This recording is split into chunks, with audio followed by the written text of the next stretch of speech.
El senador Marcelo Lewandowski, senador nacional y convencional constituyente, está aquí con nosotros en los estudios de Radio Sí. Marcelo, bienvenido. Gracias, Leo. Gracias, Jazmín. Un abrazo grande. Un saludo a todos. Tanto tenemos para revisar. Che, ganó Newell también, ojo. Si vamos el jueguito. La cosa deportiva, lo vi al de Newell. Duelen los ojos ver a Newell, pero más te dolía verlo. Más te dolía verlo Atlético de Tucumán. Terminó bien, sobre la hora ganando 2-0. Ganó Newell, hacía no sé cuánto hacía que no ganaba. Colón perdimos 2-0 con el último. Te tiran cosas de Colón, pero no las voy a leer. No, tremendo. No será tu padre, ¿no? No es mi padre. Bueno, Marcelo Lewandowski, senador nacional, no lo vamos a hablar de fútbol, y convencional constituyente. Marcelo, bienvenido otra vez. Gracias, Leo, sí. Gracias. Bueno, había una primera pregunta de un oyente que nosotros venía comentando, porque hoy empieza el juicio a Patricio Serjal, el ex titular del regional de la Fiscalía, que estuvo, preso, procesado y demás por encubrimiento a la megacausa del juego clandestino. Y ahí, el senador Traferri, por ejemplo, en su momento se excusó de ir a declarar porque tenía doble protección, ¿no? En ese caso, un legislador provincial no podías ni meterlo preso, ni siquiera llamarlo a diferencia de la nación, ni siquiera llamarlo a que testimonie y a someterlo a un proceso. Eso en la Constitución se modificó. Se modificó. Antes la provincia de Santa Fe tenía un beneficio más que el que tiene la nación. Un doble fuero. Digamos, ¿no? Claro. Primero, no te pueden meter preso por lo que vos decís. Sí. ¿Está? Sí, un delito flagrante si te encuentran. No, si te encuentran robando está claro. Sí, o matando. Está claro. Sí. Pero no te pueden meter preso. Y si te tienen que meter preso, te tiene que desaforar la Cámara. Uh-huh. Pero acá le agregábamos uno en donde si no tenías el desafuero, no te podían iniciar el proceso. Como cualquier ciudadano de la provincia. Sí. Entonces, que eso es lo que pasó con Traferri en el momento que me tocó votar a mí. Sí. Vos votaste el desafuero. Sí, yo voté el desafuero porque entendíamos esto, ¿no? Claro. Que no podíamos ser distintos a cualquier ciudadano. Sí. A vos viene uno, el fiscal te quiere llevar para que presentes para imputarte de algún tema y empieza el proceso. Uh-huh. Hasta antes de con la Constitución del 62 no te pueden iniciar el proceso. Claro. Sí, aquel momento, ni a senadores ni a diputados. No, seguro, a todos los legisladores. Pero de alguna manera había, Marcelo, alguna explicación política quizá en el 62 sobre eso. Sí, eso estábamos en el medio de un golpe. De un golpe, exacto. Se sancionó la Constitución en las puertas del golpe. Marcelo, ¿quedaste conforme? Digo porque vos estuviste en comisiones específicas, en la redactora, es decir, la que puso al final. El gobernador Puyar en un momento habló de los opositores y te destacó a vos en tu trabajo, también al convencional Giuliano. Estuviste en la primera fila, en la cocina, mucho tiempo. ¿Quedaste conforme con lo que salió finalmente? Mirá, hay cosas que me conforman y hay cosas que no. Garantías y derechos, creo que se incluyeron muchas. Se avanzó mucho en ese aspecto, se actualizó muchas de las cosas que no estaban en el 62, claramente. Algunas que propusimos nosotros. Nosotros hablábamos mucho, quizás en algunas menos de lo que hubiésemos preferido. Por ejemplo, el tema adicciones, sí. Un capítulo concreto. Propusimos el tema deportes y entró allí colado por el tema de salud. Entró una mención a las industrias a partir de María Eugenia Martínez, que es la representante FISBE que llevamos en la lista. También el fomento de la banca pública, algo que propuso Victoria Capuchetti, también nuestra convencional. Sí, ya a esta altura es imperdonable que Santa Fe no tenga una banca pública. Lamentablemente la rifó en el 90, ¿qué va a hacer? Pero bueno. Bueno, ahora por lo menos el tema del municipal, conservarlo. Conservar el municipal. Conservar el municipal. Sí. Entonces, el fomento y la protección de la banca pública. Hay muchos condimentos, apareció mutuales, cooperativas, con un capítulo bien aceitado. Creo que el habeas corpus, el habeas data, para cuando hay una violación o por parte del Estado, creo que sobre los ciudadanos son 2 artículos que son realmente muy buenos. Participación ciudadana, darle un instrumento de participación ciudadana, lo que yo dije, bueno, esto lo llamamos comunidad organizada nosotros. Claro. En ese aspecto, bien. Lo que para mí el peor de los capítulos es el tema judicial. Te iba a preguntar, porque Puyaro sostiene que con esta reforma él mismo se sacó poder, y para el gobernador que venga, supuestamente, el Ejecutivo se sacó poder, y yo veo que los opositores no piensan eso. No, de ninguna manera, porque dice, no hay discrecionalidad de decisión de quién va a ser el juez. Lo que en Naciones Consejo de la Magistratura en Santa Fe lleva otro nombre, es el que tiene a cargo de designar a través de los concursos los jueces, pero no te dan una lista, bueno, de estos 3, tomate el que vos quieras de estos 3 o llevarlo al pleno de las cámaras para que lo aprueben. No, te dan una lista de lo que aprobaron. Vos podés agarrar el último de esa lista o el del medio. Entonces, pero el menú está acotado, digamos. Sí, el menú está acotado, pero sí. Pero dentro de una larga lista. Claro. Después, el MPA. El MPA es el Ministerio Público de Acusación, los fiscales que persiguen el delito. En el texto original había una pauta en donde decía que la persecución de delito iba también a estar a cargo y diseñada por el Ejecutivo, lo que a nosotros nos parecía una barbaridad. Uh-huh. Entonces eso se sacó, pero quien designa, por supuesto con aprobación de las cámaras, pero el que dice, yo sugiero que vaya a Richardino como fiscal general, es el gobernador, con lo cual se lo sacó de la órbita de la Corte Suprema y del ámbito judicial, pero es el gobernador el que dice quién va a conducir a los fiscales. Cosa con lo cual el jefe de los fiscales ya es un ministro casi, ¿no? Y claro. Termina siendo un ministro. Y eso bueno, Puyaro dijo, no puede haber un... ¿Qué pasa si viene el día de mañana un gobernador garantista? Yo creo que sería muy bueno para la provincia de Santa Fe. Puyaro cree que es malo, porque ha puesto esta cuestión del garantismo como una cosa, fea y demás. Si hay, en la Constitución, si hay algo que pesa, son las garantías, bueno, ¿no? Y derechos y garantías, claro, precisamente se llama un capítulo grande de la Constitución. Y él dice, bueno, pero ¿y si pasa viene un gobernador garantista y choca con un fiscal que es muy decidido en perseguir el delito? Ningún gobernador no va a perseguir el delito. El tema es que están con esta exageración punitivista que parece que todo tiene que sonar de otra manera, ¿no? Bueno, lo mismo hicieron con el proceso de cárceles, ¿no? Uh-huh. Que claramente va a contrapelo de la que dice la Constitución.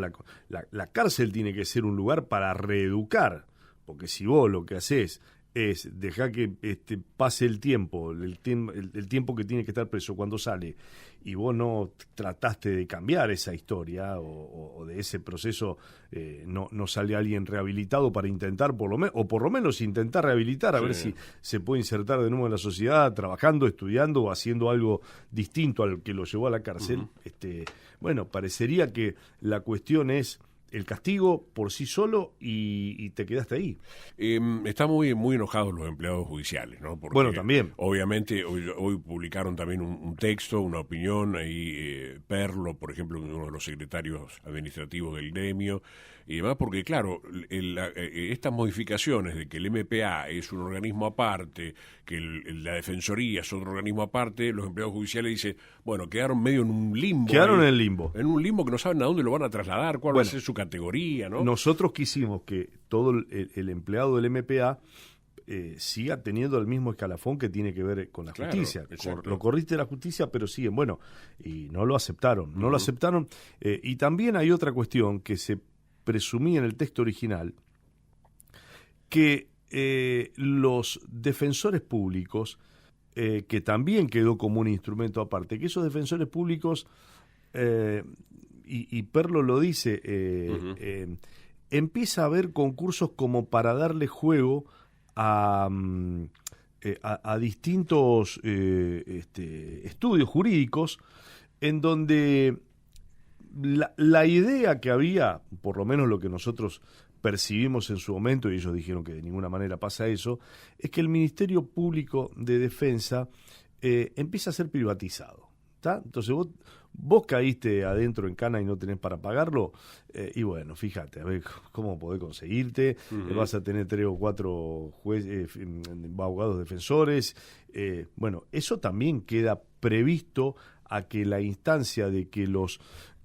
estudios jurídicos de manera privada tomen la defensa y tenga que ser pago. Cuando vos tenés, el Estado te tiene que garantizar a alguien que te pueda defender independientemente. Pero hasta en Estados Unidos se ven las películas, eso, bueno, ¿no? Exacto. Si no tiene para pagarse un... y algunos que tienen plata eligen al abogado, defensor público. Al defensor público, sí, porque lo consideran mejor. Sí. Bueno, yo creo que todas estas cosas, esto no lo pongo en tu boca, Marcelo, pero yo creo que todas estas cosas que estamos señalando son retrógradas de la Constitución, ¿eh? No es que son, sí, que bueno, se modernizó en un montón de aspectos, pero hay cosas muy puntuales, que además es difícil la difusión, porque son temas complejos por ahí, han hecho retroceder para mí a la Constitución. Sí, por eso digo, el tema justicia, un capítulo que nosotros creo que votamos, lo único que votamos la conformación de la Corte, y después de ahí para abajo todo en contra, porque realmente no nos conformaba nada, incluso... Nosotros vemos bien que Defensoría del Pueblo también pero en realidad ahí nos abstuvimos, no votamos en contra, porque teníamos un proyecto mucho más ambicioso, mucho más completo, y se dejó algo mínimo, exiguo. Entonces, por supuesto que está bien y adherimos a la Defensoría del Pueblo y a todos los instrumentos. Algunos lo consideran un lugar para llenar de ñoquis. Miren, hoy ante estos atropellos que hay, no solamente del ámbito público, sino del ámbito privado, cuando vos tenés que ir a reclamar por una tarjeta, cuando tenés que ir a reclamar por una compañía telefónica, que tenés que hablar con una máquina y a veces no te dan ni pelota, la Defensoría del Pueblo hace su trabajo y es el único que por lo menos te da un asesoramiento para decir, bueno, vamos por acá, vamos por allá, presenta una carta de documento, te asesoramos en esto, te asesoramos en lo otro. Ojalá tuviera mucho más juego. También los distintos institutos, asociaciones vinculadas a defensa del consumidor también tienen una presencia en la Constitución, pero bueno, yo creo que el tema justicia es el más complejo, Leo, el que a mí más dudas me generó en este cambio constitucional. ¿Cómo quedó finalmente el tema, que fue un tema religioso en la Constitución? Yo escuché tu intervención muy precisa con respecto a decir, bueno, nadie está pidiendo que la religión católica sea la religión oficial. El Estado santafesino laico ya lo tenemos ahora. Totalmente. Está consagrado. Ahora, lo que se pretendía era que no se borre a la religión católica de un plumazo del texto, como pretendían hacerlo. Me gustó cuando decía, las dos principales ciudades, una se llama Santa Fe y la otra Rosario. ¿Por qué creen que viene de la religión, digamos eso? Pero no para que sean religiosas, sino para respetarlo. ¿Cómo quedó finalmente? Y si vos ves que detrás de esto hay un avance, no de la fe evangélica, sino de una política evangélica, que es distinto. Sí, yo creo que sí. Por eso el encono no el encono, la militancia de borrar en el texto a la Iglesia Católica. Yo decía, bueno, no tiene que tener ningún privilegio. El proyecto nuestro mencionaba la incidencia de la tradición y la cultura de la Iglesia Católica en todo el proceso de conformación de Santa Fe. Claro, vos lo decías, ¿no? En cada pueblo hay primero la iglesia, después la plaza. Claro, todos se armaron así, digamos. Pero escúchame, no solamente Rosario con la Virgen de Rosario, la mayoría de los pueblos en la provincia no tiene o no le festejan la fecha de fundación, festejan la fecha del santo patrono. Claro. Entonces, digamos, incluso hasta los que no son católicos tienen una afinidad con lo que es la tradición del pueblo, de la cultura, porque por eso se formó Santa Fe, y mucho más si vas a los... nosotros somos una ciudad con una variedad muy grande, pero en los pueblos, ni hablar del centro hacia el norte, está muy arraigado este sentimiento. Entonces, digo, de un día para otro lo sacás de la cancha. Le sustraen la historia, digamos. Claro. ¿Y cómo quedó finalmente? Nada. Hay una cosa, se lo menciona, quedó una algo parecido como reconocer a las distintas, porque además hay una cuestión jurídica, digamos, Sí. de la Iglesia Católica dentro de reconocerlo como una institución jurídica en la provincia, Pero atención, en el país. Pero es importante destacar esto, Marcelo, no estamos hablando de una cuestión de fe. No. Estamos hablando de una cuestión política detrás, ¿no? Porque en este programa, con el diputado Rabia, hemos puesto al descubierto lo que pasó por eso con esta agencia vinculada a la cuestión evangélica, al diputado Guione, que es evangélico, aliado de Puyaro, que formaron una asociación civil que en 3 meses consiguió 1.000 millones de pesos. Cuando hay otros que tardan 3 años en armar la asociación civil, y cuando hay asociaciones civiles que no tienen plata desde hace muchísimo tiempo, ¿no? No, y hay una vinculada, el padre, vamos a decirlo así, espero que no le traiga problemas al padre Belay.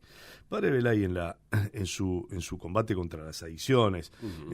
en su política, no solamente de tema de adicciones, sino un centro de día donde tienen un taller para capacitación, donde les dan trabajo, no solamente comida Uh-huh. y contención psicológica, sino que hacen un trabajo maravilloso. Y viene galeando que ha tenido que cerrar algunos centros de día porque Claro. lo tenían hasta el último momento para cerrarle el convenio. Pero ¿sabes lo que son 1.000 millones de golpes? O sea, Belay te arma una ciudad con eso. ¿no? Belay maneja el presupuesto de Rosario con eso. Sí, Claro, sí, es- no. Pero por eso digo, parecería, y después algunas otras cosas que me las reservo para no complicar a la gente que me los contó. Entonces, digo, me parece que cuando viene todo eso de la mano, yo creo que no tiene que haber ningún tipo de segregación. El que trabaja bien, sea del culto que sea. Uh-huh. Y la iglesia evangélica tiene pastores que trabajan formidablemente en la reincorporación y en la reinserción, por ejemplo, en las cuestiones carcelarias, también en el tema adicciones. Es decir, acá esto es transversal, no es que uno, porque profesa una religión, trabaja bien y el otro no. No, digo, todos los que trabajan bien deben tener la misma contención porque hacen un trabajo en donde el Estado no está Claro. o falla. Uh-huh. O, en el caso de que trabaje bien, lo complementa. Es un complemento, Claro, claro. pero la sensación que daba es querer sacar de un plumazo algo Uh-huh. que como vos decís, tiene que ver con la cultura y la historia nuestra. Uh-huh. Marcelo, bueno, te cambio brevemente, porque tuviste unos días el doble rol. O sea, para ubicarse, Lewandowski tenía que controlarlo, el avance de Puyaro o el puyarismo en la Convención Constituyente y el de Milei en la Nación, ¿no? Como senador nacional. Debe haber sido muy agotador en esto. Pero ¿qué es lo que viene en el Senado, Marcelo, no? Porque realmente, bueno, pasó lo que pasó con el resultado electoral de la provincia de Buenos Aires, hoy mensaje de cadena nacional de Milei, pero realmente se lo ve al gobierno con poca vocación de diálogo y con poca vocación de cambiar el rumbo también, ¿no? Leo, bueno, son varias cosas. El jueves votamos para tumbar el veto de los ATN, porque entró por cámara, la Cámara de Autoría es la del Senado. Garraham o pediatría infantil, que en realidad no Sí. solamente abarca el Garraham, sino varios Sí. institutos pediátricos. Y universidades entró por diputados, entonces primero tienen que tumbar el veto ellos y después nosotros. Nosotros vamos con los ATN el jueves. Los ATN que para que el Estado Nacional no reparta a gusto y Discrecionalmente, Piacere, Sí. Son los adelantos del Tesoro Nacional a las provincias, ¿no? que en realidad no está repartiendo nada, o a cuentagotas a quien Seguro. quiere. Bueno, acá hay varias cosas, digo. Vos fíjate que antes nosotros para tener nosotros teníamos 33, después 34 senadores. Para llegar a 37, que es la mitad más uno, y había que trabajar. Y había que, depende qué ley, depende quién la presentara, depende cómo se hacía. Nadie quería quedar pegado Sí. al peronismo, kirchnerismo, que era los que manejaban, eran la mancha venenosa. Bueno, hoy las leyes están saliendo, o todo lo que se vota, con 58 o 60 votos favorables y a veces algunos más. Claro. Entonces, El gobierno perdió aliados. pero como loco. perdió aliados para Ujú. los cuales no había hecho demasiado, La ley base la sacó con 36-36, después el voto decisivo de Villarruel, con muchos articulados en contra, pero realmente hubo un trabajo de tirarse tiros en los pies permanentemente. Entonces, uno cree que el diálogo no va a llegar. Lo dijo el día que perdió las elecciones en Buenos Aires, dijo, vamos a seguir igual, no vamos a cambiar nada, pero si te estás perdiendo, no solamente de la política, lo estás perdiendo con votos. Y lo que hay es una gran preocupación. Yo estuve en Buenos Aires la semana que sesionamos, la semana pasada, no la anterior. Ya se vislumbraba el triunfo en Buenos Aires, se vislumbraba, y me contaron entre telones de lo que pasaba en La Libertad Avanza en los días últimos de la campaña, con lo cual, dicen, los que hacían territorio desaparecieron todos, se fueron, no les llegó la plata, no les llegó los recursos. Claro, porque además de no tener diálogo, lo que dicen todo el mundo es que incumplen. O sea, no pagan. Vienen y te dicen, che, mira, lo tuyo está... Ahora llegan los fondos para la campaña, para el distrito, para el territorio, o llegan los fondos para un gobernador, ¿verdad? Y después no están. O al gobernador dice, bueno, mira, si vos me acompañás en esto, yo en tu provincia te voy a dar tal cosa. Sí. Bueno, incumplieron con todo. Sí. Incumplieron con todo. Bueno, con algunos cumplieron, se fueron a Paraguay. Sí. Con algunos cumplieron. Con la valija. Con algunos cumplieron. Pero bueno, entonces, hay una gran preocupación. Llamemos círculo rojo, círculo azul, círculo verde, el gran poder, llámalo como quieras, pero hay una gran preocupación. Digo, acá no estamos viendo, yo esta mañana decía en otro medio, el que no quiso ver esto, yo digo que nunca, para los que o lo vivimos, que vivimos el proceso, tenemos unos años para haber vivido, aunque éramos más chicos, el proceso, el menemismo, el macrismo, cuando vemos las medidas que se tomaron, cuando vemos para dónde van, nunca resultó tan fácil tener un diagnóstico de a dónde íbamos a llegar. Sí. Entonces, digo, aquellos que tenían, no, dice, porque la macro, porque... Ni siquiera la macro ordenaron, porque es una gran mentira. La deuda creció en 100.000 millones de dólares y lo que hicieron es una gran bicicleta para patear deuda, meter la basura bajo la alfombra. Eso es lo que realmente se hizo. No es que, no, con la plata que ahorramos fuimos pagando. Cuando te dicen, che, pero ¿de dónde van a sacar la plata? Yo invierto la pregunta. Digo, pero escuchame una cosa, con todo lo que ahorraron, ¿dónde está esa plata? No le pagan a las provincias, no le pagan a la discapacidad, le pagan poco a los jubilados, no le dan la plata a las universidades. La plata que recaudan de los impuestos al combustible, billones, no arregla la ruta. Digo, ¿qué hacen? Y aumentaron la deuda, porque entre el blanqueo y la que le pidieron al fondo, están sosteniendo la bicicleta de Toto Caputo. Entonces digo, ¿dónde está esa plata? Se llevaron el oro, nadie da razones o explicaciones de dónde está el oro que estaba como reserva en Argentina. Digo, ¿por qué no preguntan dónde está? Hace 2 años que no pasan el presupuesto por el Congreso. Claro. Bueno, entonces, recién hoy va a anunciar el presupuesto 2026. Sí, que lo anuncia una cosa, el año pasado también lo anunciaron. Sí. Hasta que el peladito Esper dijo, bueno, no se habla más porque acá no quieren votar lo que nosotros dijimos. Cerraron la carpeta, cerraron la comisión de presupuesto, que esta es otra. Nosotros en el Senado se la abrimos de prepo la Comisión de Presupuesto.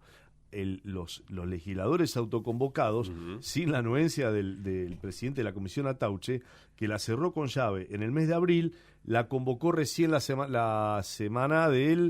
primera semana de septiembre para después votar lo que votamos. Pero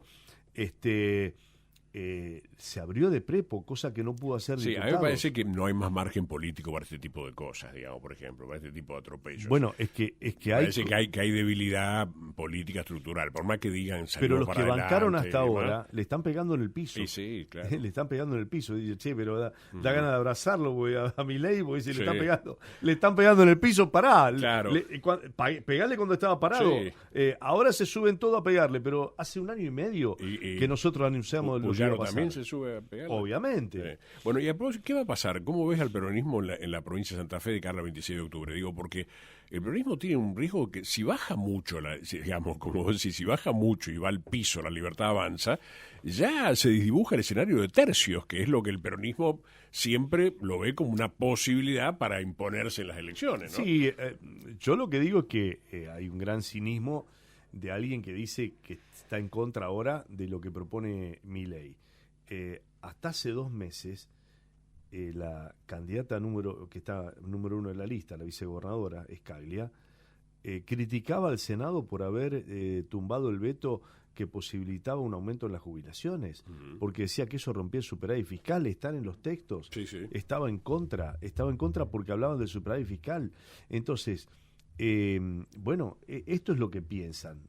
Entonces, yo en su momento dije, Puyaro es Milei con otros modales. Bueno, lo empiezan a demostrar. Entonces, hablan de producción, pero, insisto, tendría que haber visto lo que decía la ley base. ¿Por qué se la aprobaron? La ley base era el comienzo del fin.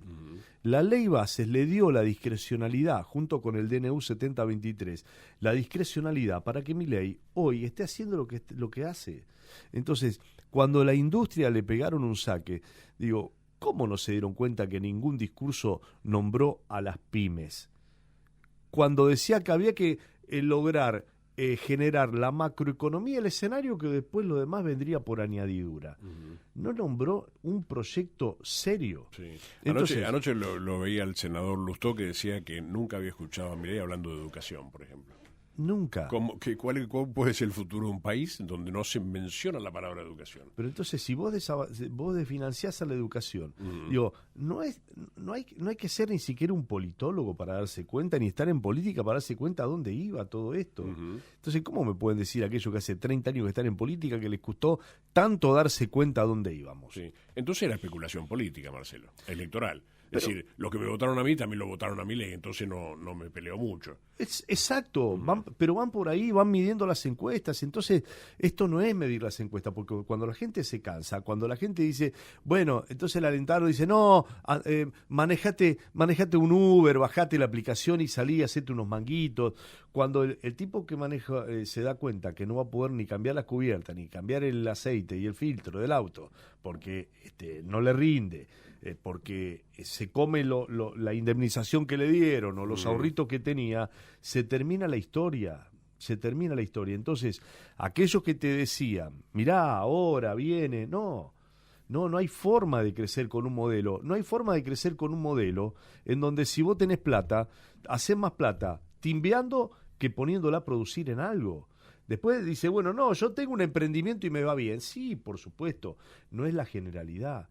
Apagaron el alto horno en la Exomisa, a Sindar suspendiendo permanentemente al personal. ¿Cómo crees que si esas grandes empresas no están produciendo, querés que derrame para abajo las pequeñas? Las de abajo están liquidadas. Pero están cerrando todas, están dejando a la gente en la calle. Y la que no cierra, importa. En vez de fabricar una heladera en Argentina te sale menos de la mitad de lo que te traen de China. ¿Qué hace el que fabrica heladera? Le pone su etiqueta, la trae de China y vende. Sí, el tema es que se la vende cada menos gente, porque se la va a vender a menos gente. Porque la gente no tiene para comprarla. Claro, acá tenés petróleo, gas y minería. Nada más. A eso apuntan, a los grandes emprendimientos. Entonces, el que esté atado a eso, que le fabrica, hay empresas acá en Santa Fe que le fabrican herramientas, que le fabrican una nave, que le fabrican viviendas, hasta hay una importante que le da el sistema de salud a Vaca Muerta, un rosarino. Bueno, esas cosas van a ir atadas y van a tener una supervivencia. Después el resto, estos tipos no apuestan a nada. Cuando fue el secretario de Energía al tema de la ley bases, él hablaba de la bondad que tenía Vaca Muerta y que le íbamos a dar gas a todo el mundo. GNL, que también se cayó. Sí. El malayo iba a poner plata Petronas para obtener la planta de GNL, que se la sacaron en su momento a Kicillof, para ponerla en Río Negro, porque lo querían joder a Kicillof. Ni en Río Negro, ni en ningún lado. Ni en Bahía Blanca, nada. Bueno, yo le decía, un secretario de Energía que cuando le preguntaban cuánto estaba el barril de petróleo no supo decirlo. Entonces decíamos, escúchame, ya que Milei es tan amante de Trump, ¿por qué no mira lo que hizo Trump? Que Trump a las empresas de Estados Unidos le generaba la energía más barata para que puedan producir, porque defendía la industria nacional. Entonces digo, si vas a tener un gran flujo para llevarlo a Brasil, por ejemplo, bueno, que el costo en el país sea inferior a ese para permitir promocionar las empresas de energía. Los tipos se dan cuenta que yo le estaba hablando en chino. No querían... Ni en cuenta, no lo tienen en cuenta. Dice, pero va a haber un gran flujo. Creo que no visitaron ni una fábrica de nada. En ningún momento. Que yo recuerde, ¿no? Fue Villarruel a Fate hace un tiempo. Salió mal. El Día de la Industria le insultaron de arriba abajo, ¿no? Claro, sí. Porque la gente ya está... A ver, venimos de Disney, no, ni ahí.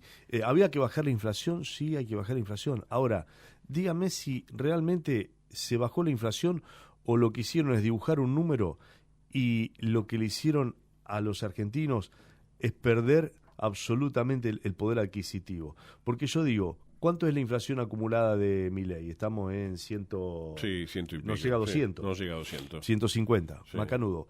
¿Cuánto aumentó el boleto de colectivo en Rosario de diciembre del 2023 ahora? De más. 200 a 1.500. Sí. ¿Cuánto costaba el kilo de carne en el 2023? 2 o 3 mil pesos, 4.000.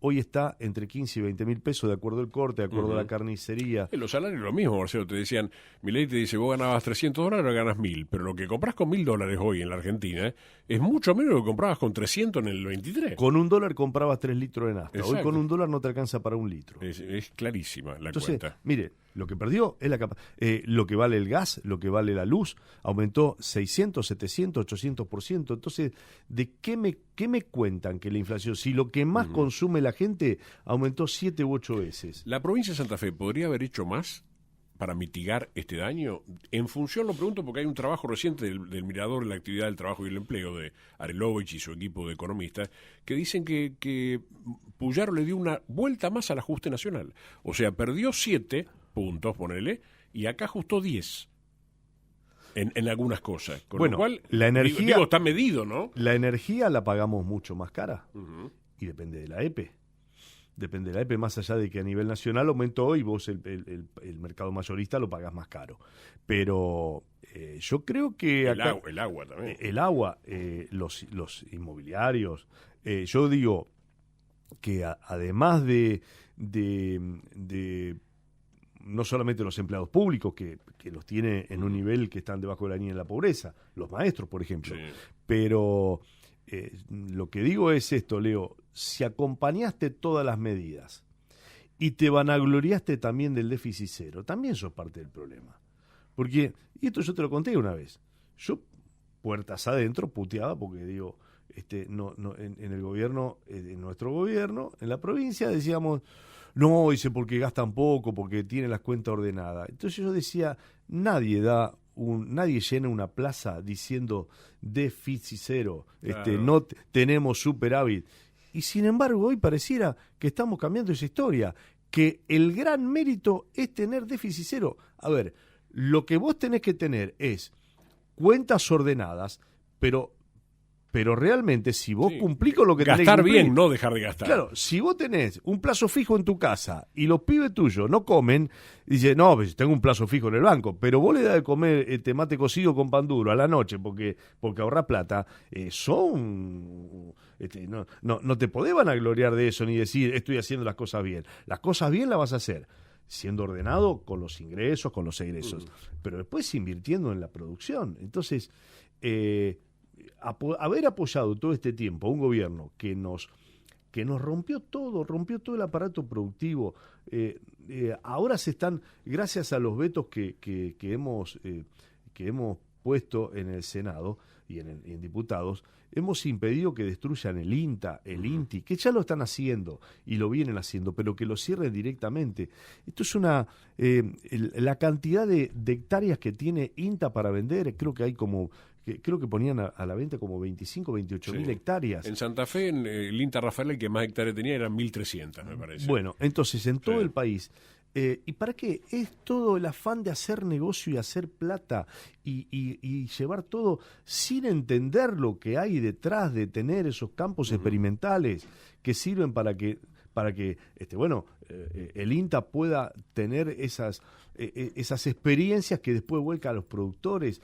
el INTI, nosotros hemos recorrido lugares en la provincia de Santa Fe donde si no era por el INTI, los avances de determinadas fábricas no los podrían haber hecho. En Román, una fundición, dice, si no era por el INTI, este sistema que tengo para mitigar los gases que emite al aire, bueno, si no me ayudaba el INTI, yo no lo hubiese podido hacer, no hubiese podido bancar a un ingeniero.